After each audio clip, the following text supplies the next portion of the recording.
Baby Y Y 啊，嚟到日本北海道，今日呢間酒店就係喺札幌站嘅。咁我哋而家一齊 room tour 一下先。一入到嚟咧，呢度係擺行李嘅，有一塊長鏡啦，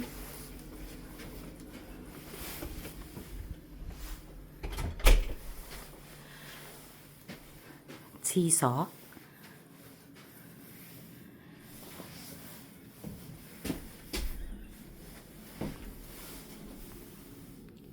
呢個冇頭灑嘅，沐浴露品牌。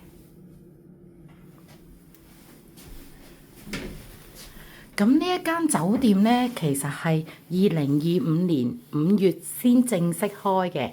咁而家我哋係3月25號，咁就係試業之中。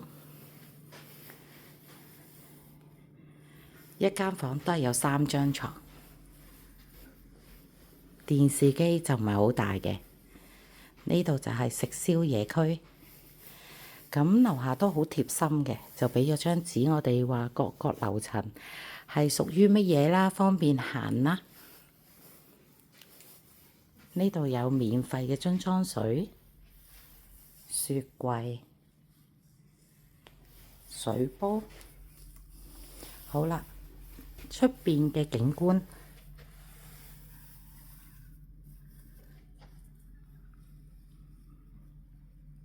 如果大家第時嚟札幌站嘅時候呢，亦都可以選擇呢一度嘅係新酒店。